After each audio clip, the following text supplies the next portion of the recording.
वाले प्रत्यय। भाववाचक संज्ञा हमने दो प्रकार की पढ़ी है।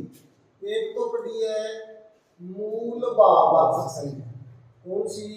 मूल भाववाचक।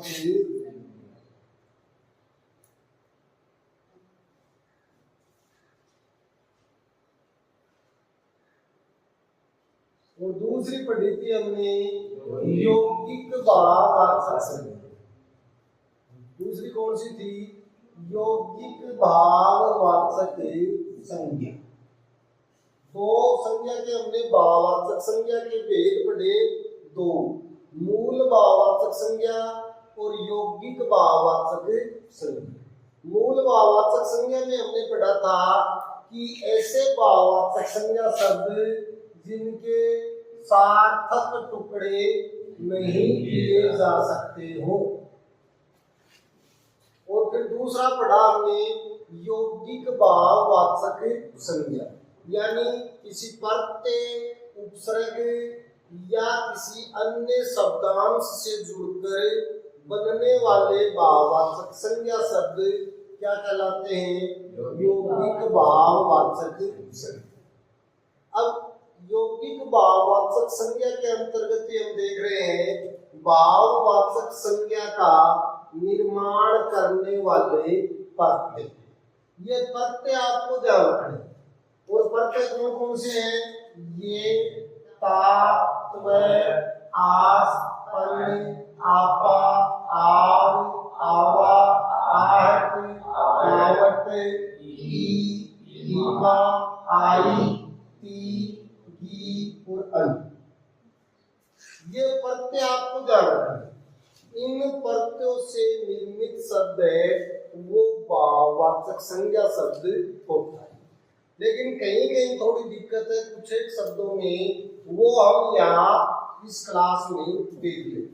तो सबसे पहले देखो ये प्रत्यय, ये प्रत्यय है। ये प्रत्यय देखो प्रारंभिक मात्रा में परिवर्तन करता है। ये बात आपको ध्यान रखना कि जिस भी शब्द में ये प्रत्यय लगेगा तो वो उस शब्द की प्रारंभिक मात्रा में परिवर्तन कर देगा। ए की मात्रा वो किस में बदल देगा? आ। ई या ए की मात्रा वो किस में बदल देगा? आई। ऊ या ओ की मात्रा को औ में बदल देगा, और वी की मात्रा को आर में बदल देगा। ये प्रत्यय की ये शर्त, ये प्रत्यय है वो यदि किसी शब्द में लगता है तो उस शब्द में ए की मात्रा है तो किसमें बदल दी जाती है? आ। ई या ए की मात्रा तो किसमें बदल दी जाती है? आई। ऊ या ओ की मात्रा तो किसमें बदल दी जाती है? औ। और वी की मात्रा को किसमें बदल दिया जाता है? आर। ये एक बात इसकी हमें ध्यान।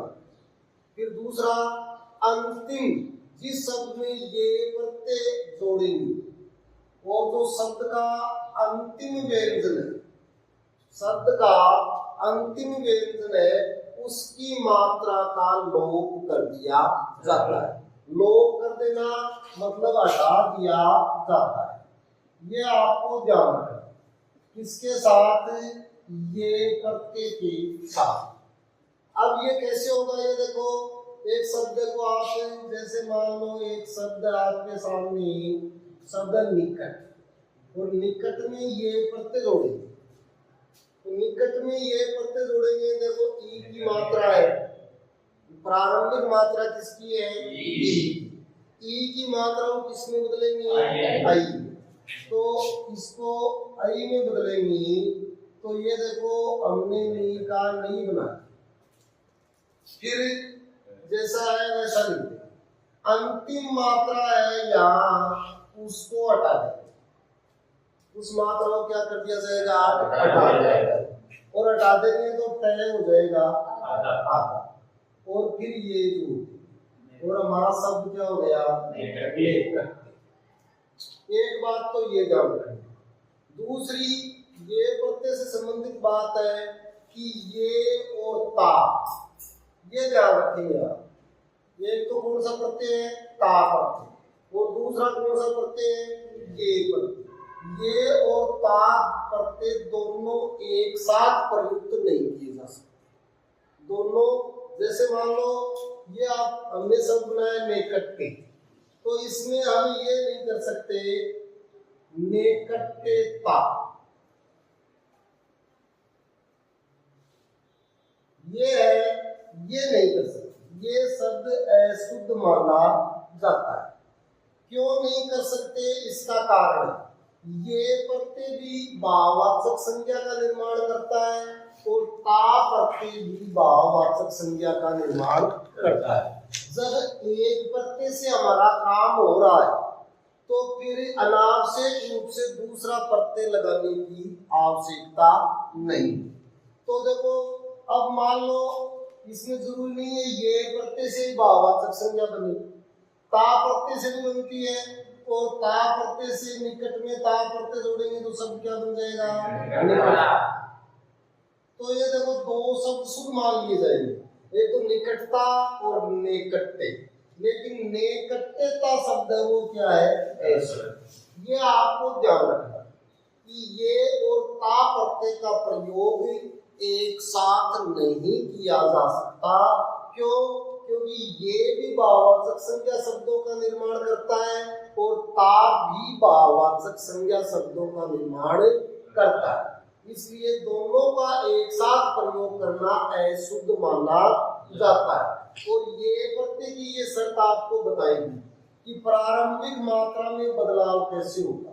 अब आप एक शब्द आप करेंगे और वो लिखो समीप, समीप में आपको ये प्रत्यय जोड़ना है, तो समीप में देखो ये प्रत्यय जोड़ेंगे तो से का क्या बन जाएगा, सा, फिर नी, पैर से मात्रा हटाएंगे आधा और शब्द क्या बन गया, सामीप्य। ये भी भाववाचक संज्ञा है।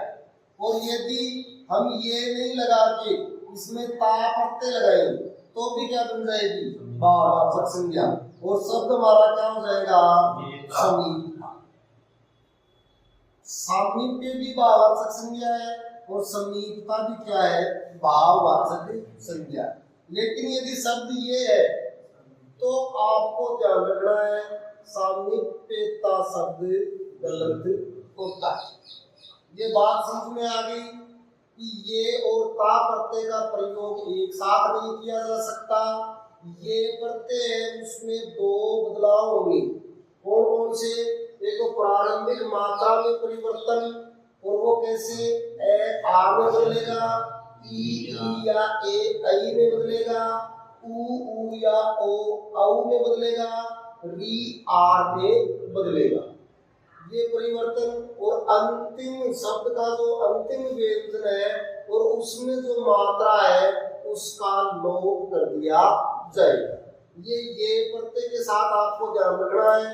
ये प्रत्यय के कुछ उदाहरण लिख लो। ये शब्द है आपके सामने, ये प्रत्यय से निर्मित शब्द, एक के निकटे सामीप्य माधुर्य चातुर्य स्वास्थ्य वेधव्य पार्थक्य गारस्थे औदार्य औत्सुक्य हास्य धैर्य शौर्य। अब इनमें हमें मूल शब्द निकालना हो तो कैसे निकालेंगे, ये देखो ये प्रत्यय है तो इसकी प्रारंभिक मात्रा ये प्रत्यय हटाएंगे तो इसको भी बदलेंगे, तो यानी इसमें मूल शब्द क्या आ जाएगा, एक। इसमें क्या आ जाएगा, निकट, इसमें समीप, इसमें मधुर, इसमें चतुर, इसमें सवस्त, इसमें विधवा, इसमें पृथक, इसमें गृहस्थ। इसमें क्या रखना है, गृहस्थ भी हो सकता है और मूल शब्द गृहस्थी भी हो सकता है, लेकिन गृहस्थी पहले से ही भाववाचक संज्ञा। ये देखो आप, गृहस्थ है वो विशेषण शब्द है और गृहस्थी है वो भाववाचक संज्ञा है। फिर उसके बाद देखो उदार, उसके बाद उत्सुक, उसके बाद हंसना, और उसके बाद धीर।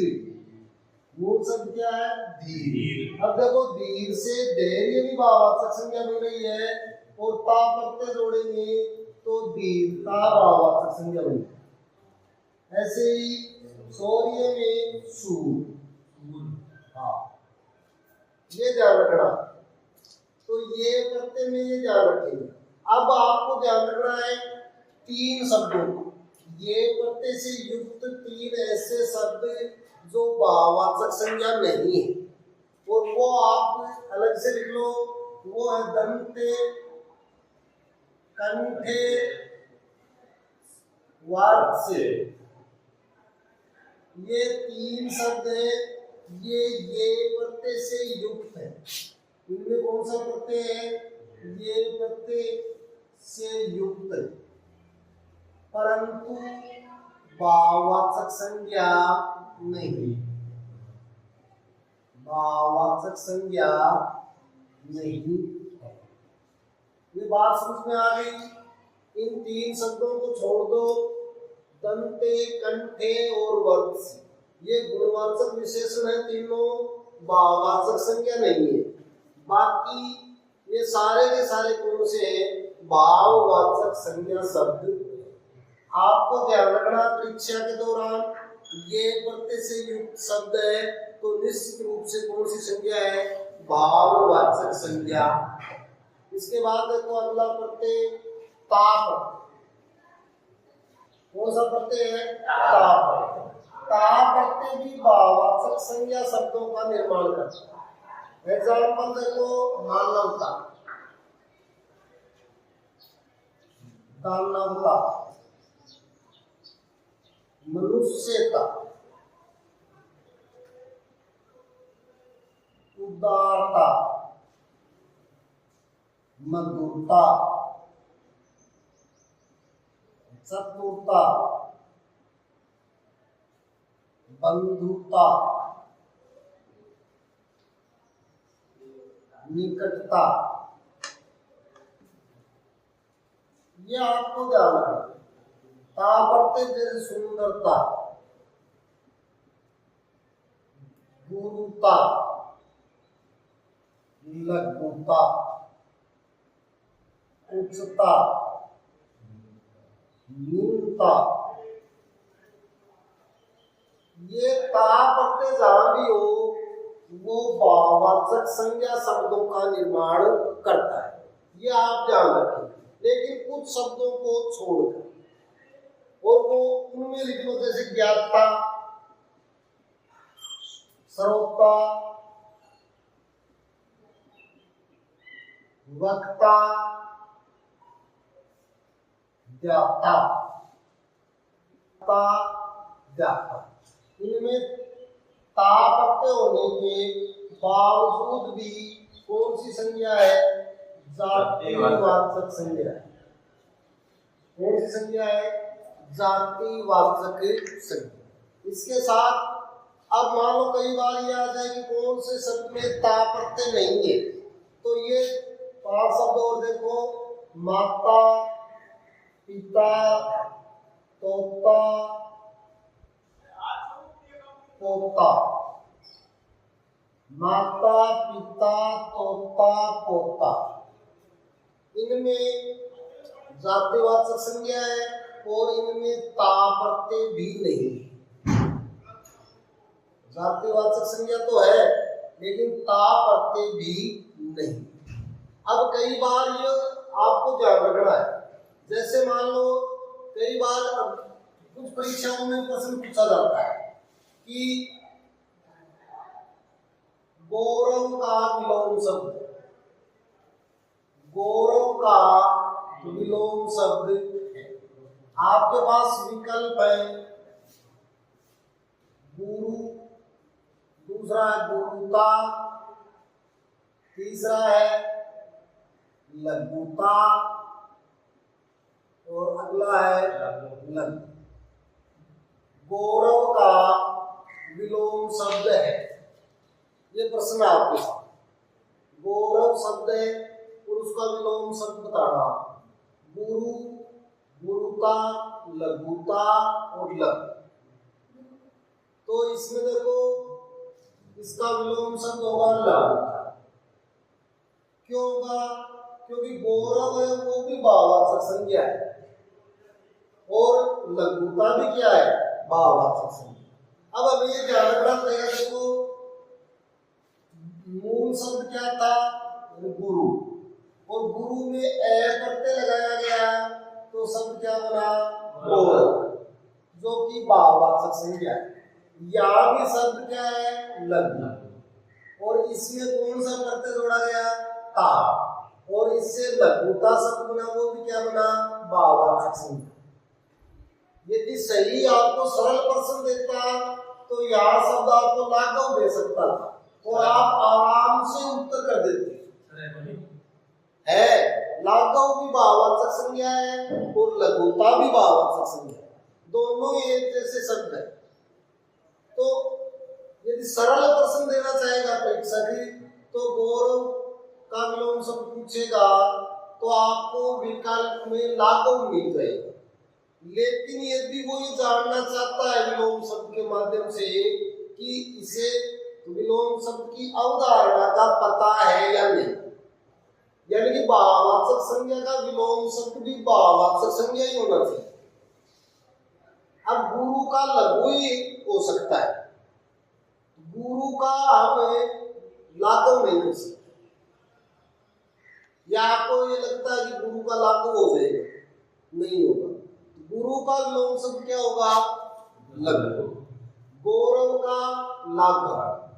और फिर ये है कि मान लो लागू दिया ही नहीं विकल्प और लघुता दे दिया तो गौरव भी भाववाचक संज्ञा है और लघुता भी क्या है?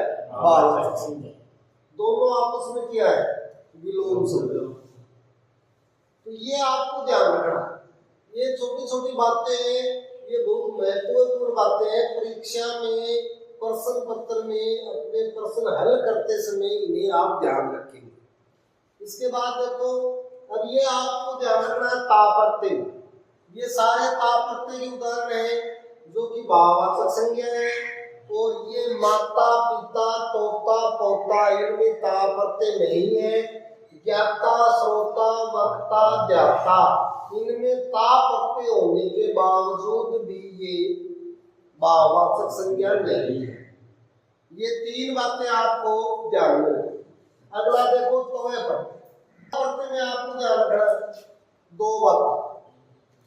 इसकी एक महत्वपूर्ण विशेषता है और वो विशेषता ये है कि तवे प्रत्यय जिस शब्द में जोड़ा जाएगा, जिस शब्द में जोड़ा जाएगा उस शब्द की अंतिम दीर्घ ई की मात्रा को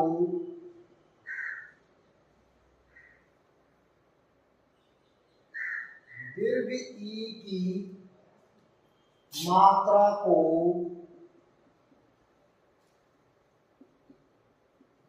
लघु ई की मात्रा में बदल दिया जाता है। बदल दिया जाता है। ये आपको बात ध्यान रखनी। त्वय प्रत्यय जिस शब्द में जोड़ा जाएगा उस शब्द की अंतिम दीर्घ ई की मात्रा को लघु ई की मात्रा में बदल दिया जाता है। मात्रा में। अब याद रखो, दो शब्दों को छोड़कर ये शब्द लिख लो, इनमें ऐसा नहीं होगा। नारी में त्वय जोड़ेंगे तो शब्द बनेगा नारीत्व, यानी मात्रा को नहीं बदला। हम इस मात्रा की बात कर रहे हैं। यहाँ कौन सी मात्रा की? यहाँ जो मात्रा है उसकी, लेकिन यहाँ नहीं, हमने बदला। फिर दूसरा एक शब्द और लिख लो, दूसरा है स्त्रीत्व। इसमें भी देखो मूल शब्द क्या है? स्त्री, और प्रत्यय क्या है? तव। ये मात्रा बदलनी चाहिए थी इसके अनुसार, लेकिन नहीं बदली। इन दो शब्दों को तो आपको ध्यान रखना ही, नारीत्व और स्त्रीत्व, इनमें मात्रा नहीं बदली जाएगी।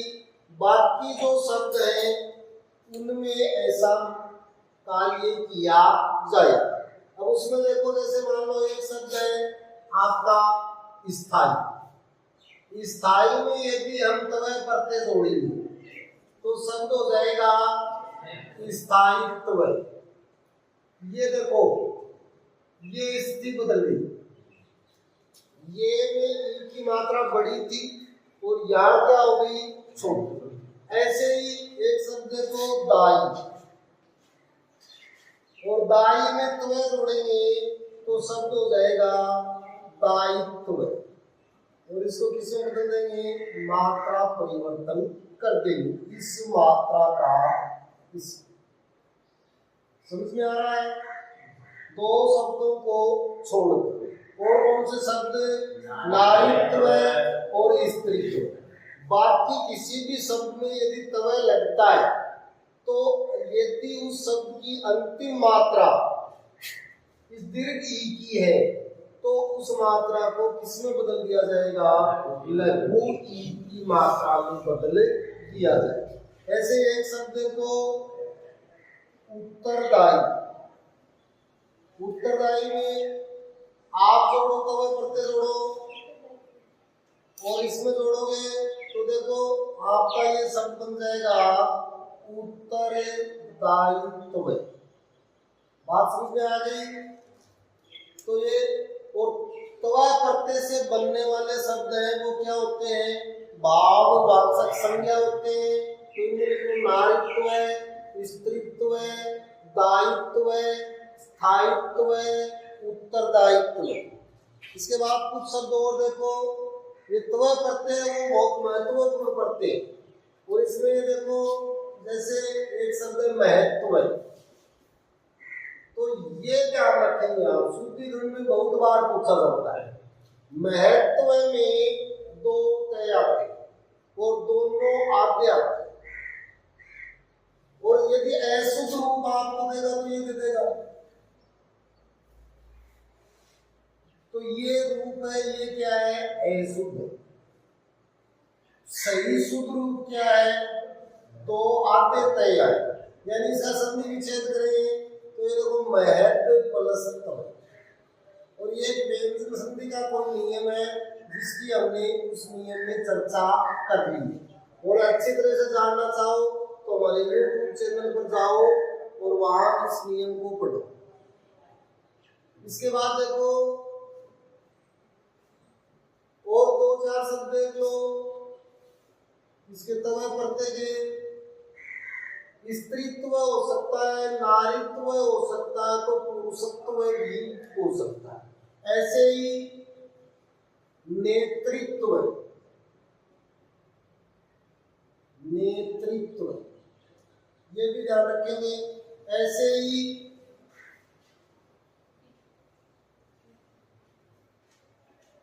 कटुत्व, सब क्या हो जाएगा? कटुत्व। तो ये आपको ध्यान रखना है, ये सारे शब्द हैं। ऐसे ही बंधुत्व, क्या हो जाएगा? बंधुत्व। ऐसे ही मातृत्व, ऐसे ही भ्रातृत्व, ऐसे ही पितृत्व। तो ये सारे तवय प्रत्यय के उदाहरण है। और क्या है? भाववाचक संज्ञा। ये आप लिख लो, नारीत्व है, स्त्रीत्व है, दायित्व है, उत्तरदायित्व है, स्थायित्व है, महत्व है, पुरुषत्व है, नेतृत्व है, कटुत्व है, बंधुत्व है, मातृत्व है, भ्रातृत्व है और पितृत्व है। इसके बाद अगला प्रत्यय देखो, अगला प्रत्यय हमारा आस। आस प्रत्यय है वो भी भाववाचक संज्ञा शब्दों का निर्माण करता है। और उसमें देखो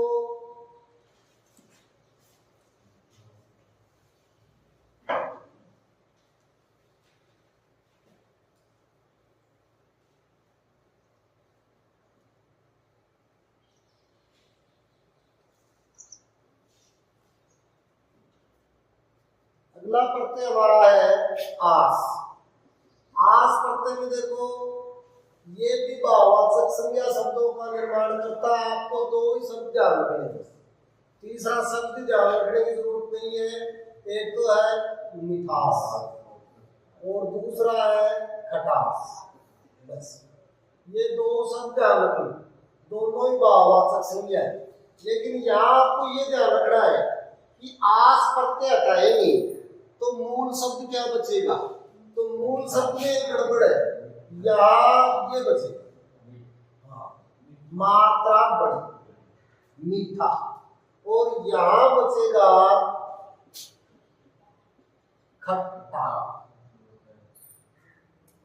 ठीक है, ये आप ध्यान रखें। आस प्रत्यय भाववाचक संज्ञा शब्दों का निर्माण करता है, और दो शब्द आपको ध्यान रखने हैं, मिठास और खटास।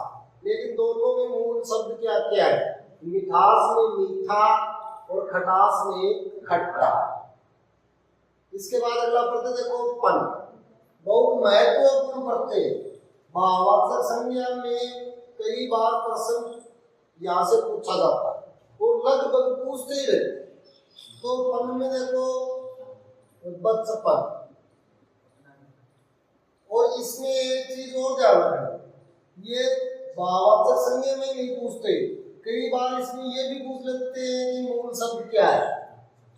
और मूल शब्द इसमें ध्यान रखेंगे आप, मूल शब्द है बच्चा, बच्चा प्लस पन, और क्या बन जाएगा बचपन।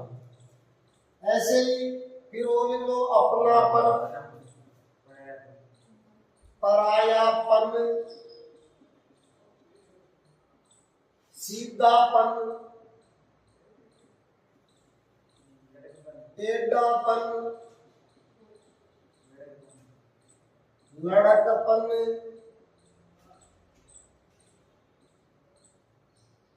ये आपको ध्यान रखना। बचपन, अपनापन, परायापन, सीधापन, टेढ़ापन, लड़कपन, ये पन वाले जितने भी है वो कौन सी संज्ञा है, भाववाचक संज्ञा है। और बचपन में आप ध्यान रखें, याद है वो लड़कपन, इसमें मूल शब्द क्या है लड़का, क्या है लड़का। और बचपन में मूल शब्द क्या है बच्चा। इसके बाद देखो अगला आपा। आपा प्रत्यय है वो भी भाववाचक संज्ञा शब्दों का निर्माण करता है।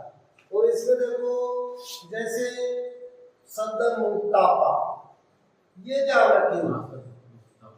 हाँ, हम कहते हैं मोटापा, लेकिन मूल शब्द तो इसमें मोटा ही है, और मोटा में आपा जोड़ेंगे तो शब्द बनेगा मोटापा, ये ध्यान रखें। ऐसे ही अगला शब्द हमारा हो जाएगा सूटापा। ऐसे ही एक शब्द आप याद रख लो बहनापा, बहनापा। तो ये आप आपा से निर्मित शब्द ध्यान रखें, मोटापा, छोटापा, बहनापा। फिर इसके बाद देखो आव। आव प्रत्यय से निर्मित शब्द देखो, आव प्रत्यय से निर्मित जो शब्द है वो भी किसका निर्माण करते हैं, भाववाचक संज्ञा शब्दों का निर्माण करते हैं। और उसमें देखो आव में देखेंगे जैसे चुनाव। अब आपसे ये पूछ ले चुनाव में मूल शब्द क्या है, तो ये ध्यान रखना है चुनना। ऐसे ही एक है बहाव, तो बहाव में भी आप ध्यान रखेंगे कि मूल शब्द क्या है बहना, यानी क्रिया से वाचक संज्ञा का निर्माण करने वाला प्रत्यय है आप। ऐसे घुमाव, क्या हो जाएगा? घुमाव। ऐसे ठहरा, ये आप ध्यान रखें। चुनाव, बहाव, घुमाव, ठहरा, सारे क्या है? भाववाचक संज्ञा शब्द। अब ये किससे बना? देखो, बहाव बहना से बना, तो घुमाव घूमना से बना, ठहराव ठहरना से बना। ये आपको ध्यान रखना। आव प्रत्यय से जो शब्द बनते हैं वो भी क्या होते हैं? भाववाचक संज्ञा होते हैं। इसके बाद देखो आवा। आवा में ध्यान रखो,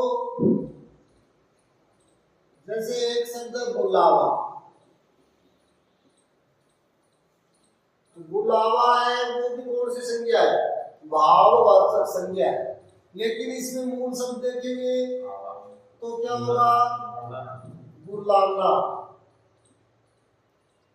मूल शब्द क्या है? बुलाना, ये ध्यान रखें। ऐसे दिखावा, ऐसे ही पहनावा, ऐसे ही छलावा। आहट, आहट में छटपटा है, छटपटा है। थपथपा है, थपथपा है। बड़बड़ा है, बड़बड़ा है। खटखटा है,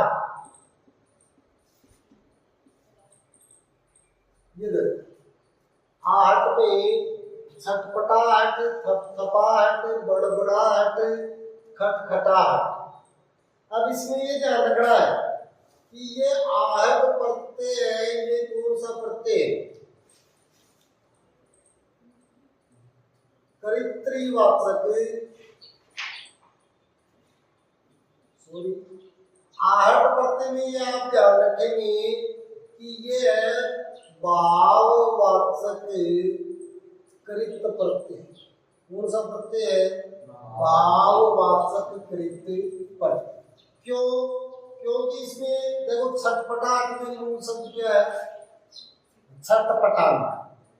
क्या है? छटपटाना। और छटपटाना क्या है? क्रिया। ऐसे थपथपाहट में थपथपाना, थपथपाना, ये भी क्या है? क्रिया। ऐसे बड़बड़ाहट में बड़बड़ाना, ये भी क्या है? क्रिया। ऐसे खटखटाहट में खटखटाना, यानी क्रिया में जुड़कर भाववाचक संज्ञा शब्दों का निर्माण करने वाले प्रत्यय क्या कहलाते हैं? भाववाचक कृत प्रत्यय कहलाते हैं। और हमारा ये प्रत्यय कौन सा है? आ, जो भाववाचक कृत प्रत्यय। इसके बाद देखो आवट। आवट में देखो सजावट, मिलावट, सजावट, मिलावट, रुकावट, बनावट। क्या होगा? बनावट। देखो आपने अभी बताया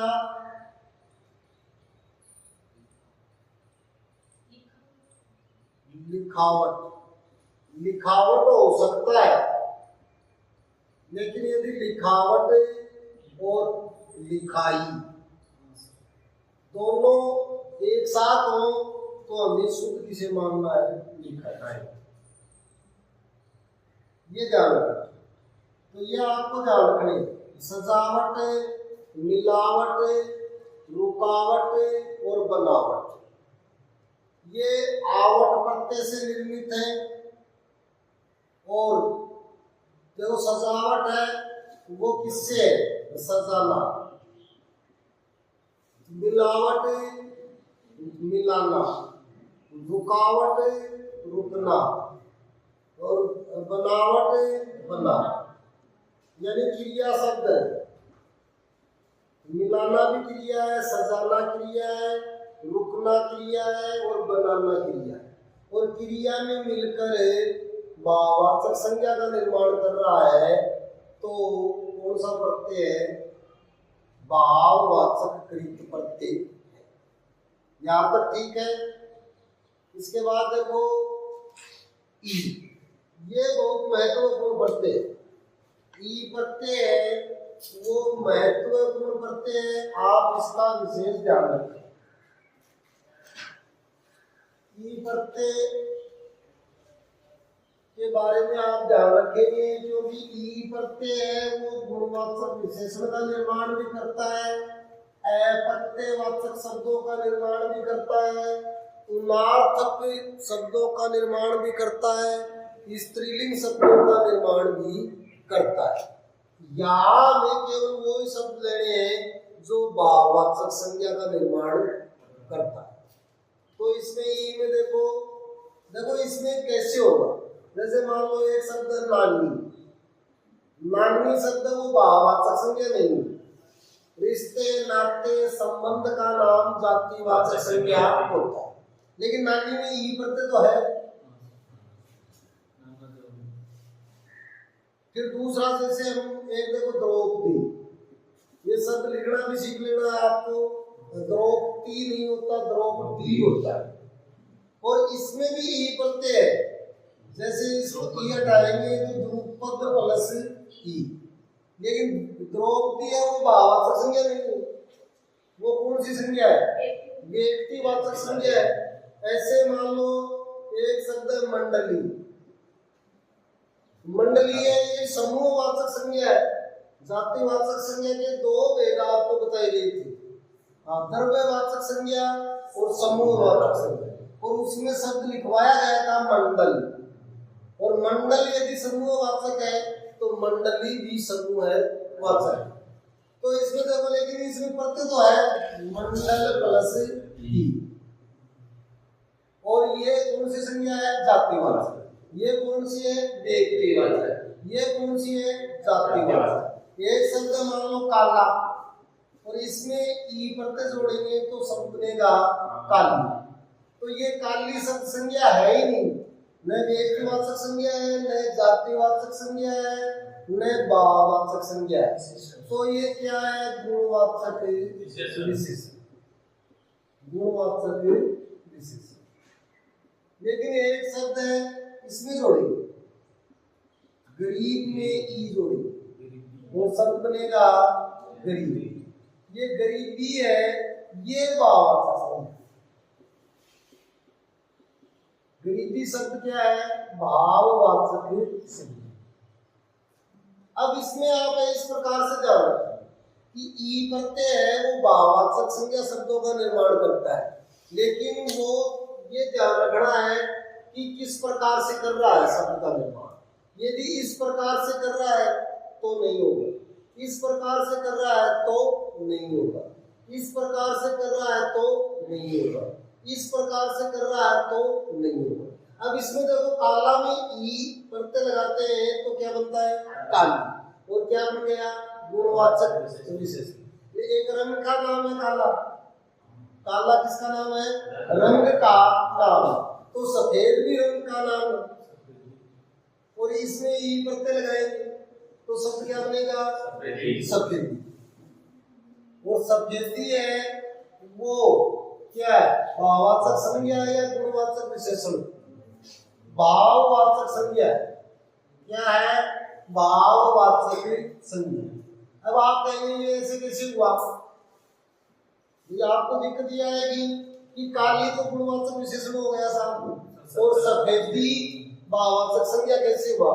तो मैंने सबसे पहले प्रारंभ में एक बात बताई थी कि कोई यदि आपको ये दिक्कत हो रही है कि भाववाचक संज्ञा है या नहीं है, तो उसके सामने उससे संबंधित कोई संज्ञा या सर्वनाम शब्द रख के देखिए।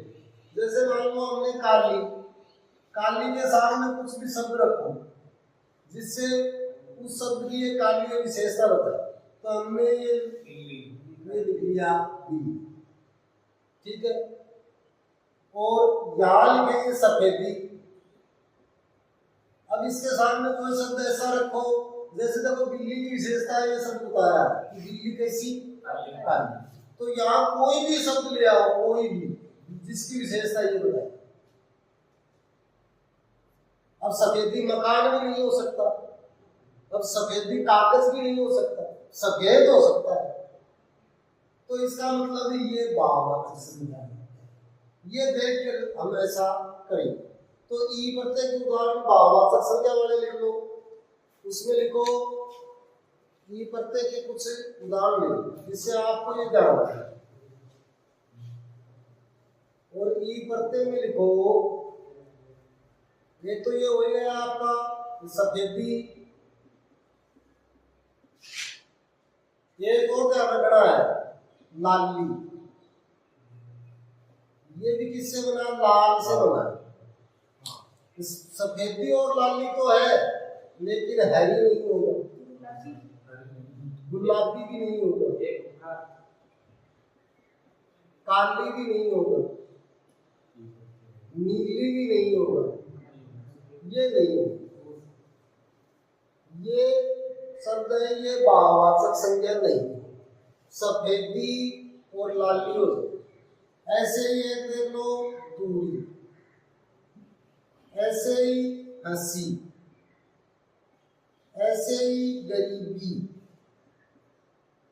ऐसे ही अमीरी, ऐसे ही ईमानदारी। ये देखो ईमानदारी, मतलब हमें दिक्कत हो तो ये करके देख लो। अमीरी व्यक्ति नहीं होता, अमीर व्यक्ति होता है। गरीबी व्यक्ति नहीं होता, गरीब व्यक्ति होता है। ईमानदारी व्यक्ति नहीं होता, ईमानदार व्यक्ति होता है। ऐसे बेईमान, बेईमान। ई प्रत्यय से निर्मित शब्द है और कौन सी संज्ञा है, भाववाचक संज्ञा। इसके बाद अगला देखो इमा। इमा प्रत्यय में देखेंगे तो इमा में कोई दिक्कत नहीं। इमा में तो आपको ध्यान रखना, जैसे सवेतीमा, क्या हो जाएगा, सवेतीमा। ऐसे ही अरितीमा, हाँ, ऐसे ही लालीमा, ऐसे ही कालीमा, ऐसे ही एनीमा, ऐसे ही गरिमा, ऐसे ही महिमा, ऐसे ही अरुणिमा। ये आपको जानना है। इमा प्रत्यय के उदाहरण है और भाववाचक संज्ञा है। स्वेतिमा, अरितिमा, लालिमा, कालीमा, अणिमा, गरिमा, महिमा और अरुणिमा। इसमें ये ध्यान रखेंगे कि पूर्णिमा ये व्यक्तिवाचक संज्ञा है। पूर्णिमा में इमा प्रत्यय तो है, देखो इमा प्रत्यय कहेंगे तो पूर्ण प्लस इमा, तो क्या हो गया, पूर्णिमा। लेकिन इसमें कौन सी संज्ञा है, व्यक्तिवाचक संज्ञा है। इमा प्रत्यय होने के बावजूद भी, और कौन सी संज्ञा है, व्यक्तिवाचक। क्यों है, क्योंकि एक तिथि का नाम, एक तिथि का नाम, ये जाओ। तो पूर्णिमा शब्द को जानो। अब देखो प्रश्न ऐसे ही बनता है, ये दे निम्न में से भाववाचक संज्ञा नहीं है, और इसमें दे देगा अणिमा, लालिमा, सवेतिमा और पूर्णिमा, यानी सभी इमा प्रत्यय से निर्मित है। और ये पूछ दिया भाववाचक संज्ञा नहीं है, तो हमें उत्तर क्या कर देना है, पूर्णी। इसके बाद देखो अगला, अच्छाई, बुराई, भलाई, पढ़ाई, लिखाई, ऊंचाई, गहराई,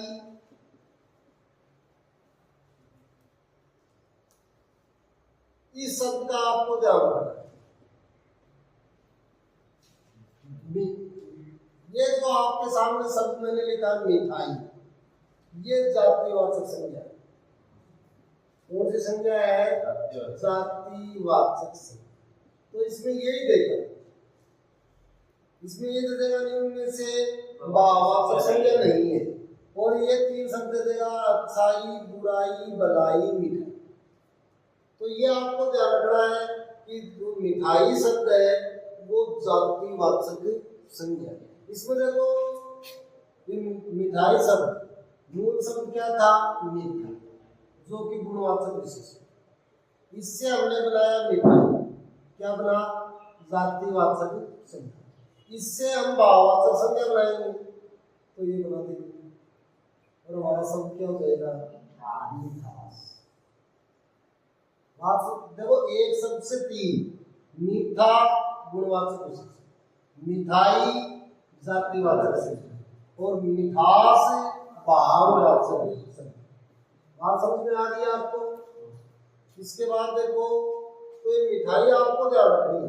बाकी आई वाले जितने भी हैं, जैसे एक शब्द बहुत महत्वपूर्ण शब्द है महंगाई।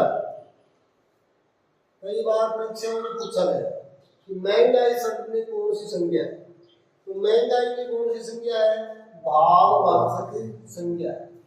ये आपको ध्यान रखना है। इसके बाद देखो ती जहां भी होता है वहां भाववाचक संज्ञा होती है। और तीन दो तीन शब्दों को ध्यान रखना, ज्यादा ध्यान रखने की जरूरत नहीं। दो तीन शब्द हमारे जैसे सेंस करती शब्द है, वो कौन सी संज्ञा है? भाववाचक संज्ञा। ऐसे ही विकृति, ऐसे ही परिष्कृति, इन तीन शब्दों को आपको ध्यान रखना। कौन सी संज्ञा है? भाववाचक संज्ञा। लेकिन मान लो ये शब्द आते हैं जैसे संस्कृत शब्द आ गया। अब यहाँ ये देखो, हम ई प्रत्यय को उदाहरण पढ़ रहे थे। संस्कृत में और संस्कृति में यदि प्रत्यय पूछ लिया कि कौन सा प्रत्यय है संस्कृति में, तो आप इसमें ई प्रत्यय नहीं करेंगे। कौन सा प्रत्यय करेंगे? टी प्रत्यय करेंगे, क्योंकि ई करते तो ये होती है मात्रा, लेकिन यहाँ छोटी है, क्री धातु है इसमें। इस शब्द का यदि हम विच्छेद करें तो सन प्लस क्री प्लस ती प्रत्यय क्री धातु है, सम उपसर्ग। इस प्रकार से बना ये संस्कृत। तो इसमें ये ध्यान रखना है, संस्कृति में एक तो ती प्रत्यय है, फिर दूसरा संस्कृति कौन सी संज्ञा है? भाववाचक संज्ञा। लेकिन इसमें मूल शब्द क्या था वो आप ध्यान रखेंगे, और मूल है संस्कृत, जो कि विशेषण क्या है? विशेषण। और कई जगह इसको जैसे एक भाषा का नाम, भाषा के नाम की जगह भी प्रयुक्त हो जाता है। जैसे मान लो ये आ गया संस्कृत व्यक्ति, संस्कृत व्यक्ति, तो अब ये विशेषण है, ठीक है नहीं? और संस्कृत भाषा के रूप में आ गया तो ये हो जाएगा व्यक्तिवाचक संज्ञा। या कई जगह कई व्याकरणाचार्य इसको यहाँ संस्कृत भाषा में भी क्या मानते हैं? गुणवाचक विशेषण मानते हैं कि भाषा कैसी? संस्कृत, यानी शुद्ध स्पष्ट भाषा है, उसे संस्कृत भाषा कहा जाता है। लेकिन हमें व्यक्तिवाचक मानते, यदि भाषा के जगह प्रयोग हो रहा और ऐसे प्रयोग हो रहा तो क्या है? विशेषण। फिर ऐसे विकृति में विकृति, ये आपका गुणवाचक विशेषण है, और विकृति क्या है? भाववाचक संज्ञा। ऐसे परिस्कृति, तो इसमें हमारा शब्द क्या होगा, मूल मतलब परिष्कृत। और परिष्कृत में भी क्या है, गुणवाचक विशेषण है। और परिष्कृति क्या है, भाववाचक संज्ञा। तो ये ध्यान रखेंगे आप। संस्कृत से क्या बना, संस्कृति। विकृत से क्या बना, विकृति। और परिष्कृत से क्या बना, परिष्कृति। और ये ती वाले हैं, ये भाववाचक संज्ञा। और संस्कृत, विकृत, परिष्कृत, ये क्या है, गुणवाचक विशेषण। इसके बाद देखो गी। गी है, वो भी आपको ध्यान रखना। गी सबसे पहले तो ये ध्यान रखेंगे गी के बारे में कि ये विदेशी प्रत्यय। कौन सा प्रत्यय है, विदेशी प्रत्यय। गी प्रत्यय है विदेशी, एक बात। दूसरा, आपको ये ध्यान रखना, जिस भी शब्द में गी प्रत्यय होगा वो हिंदी का शब्द नहीं होगा, वो विदेशी भाषाओं का शब्द होगा, ये आप ध्यान रखें। और विदेशी भाषाओं में भी अरबी फारसी का है। किसका है, अरबी फारसी। और उसमें गी में देखो, जैसे जिंदगी, जिंदगी, जिंदगी में कौन सा प्रत्यय है, गी प्रत्यय। और ये हिंदी का शब्द नहीं है, अरबी फारसी का शब्द। ऐसे ही बंदगी, ऐसे दरिंदगी, ऐसे ही रवानगी, ऐसे ही हैवानगी। जिंदगी, बंदगी, दरिंदगी, रवानगी, हैवानगी, ये सारे शब्द हैं, ये क्या है, भाववाचक संज्ञा है। ऐसे और भी गी वाले हो सकते हैं। अब इसके बाद देखो अन्न। अन्न प्रत्यय है, वो भी क्या है, भाववाचक संज्ञा शब्दों का निर्माण करता है। जैसे पठ धातु है और इसमें अन्न जोड़ेंगे तो क्या बन जाएगा, पठन। और क्या है, भाववाचक संज्ञा। ऐसे ही लिख धातु है और उसमें अन्न प्रत्यय जोड़ेंगे तो शब्द बन जाएगा लेख। ऐसे ही चाल, चाल चल धातु में अन्न जोड़ेंगे तो शब्द बनेगा चलन।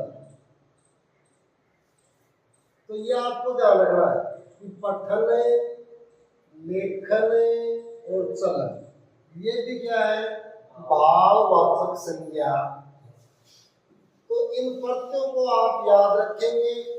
जो शब्द आपको बताए गए हैं उन शब्दों को विशेष ध्यान रखें कि मान लो ये प्रत्यय से शब्द निर्मित है और ऐसा कौन सा जो भाववाचक संज्ञा नहीं है, तो वो शब्द आप विशेष ध्यान रखें। फिर ताल में ध्यान रखना है। बाकी मैंने आपको यहाँ पूरा बताने का प्रयास किया है। ये प्रत्यय आपको ध्यान रखने, ये प्रत्यय मिलकर किसका निर्माण करते हैं, भाववाचक संज्ञा का निर्माण करते हैं। अब हमारा अगला जो बिंदु है वो होगा भाववाचक संज्ञा का निर्माण।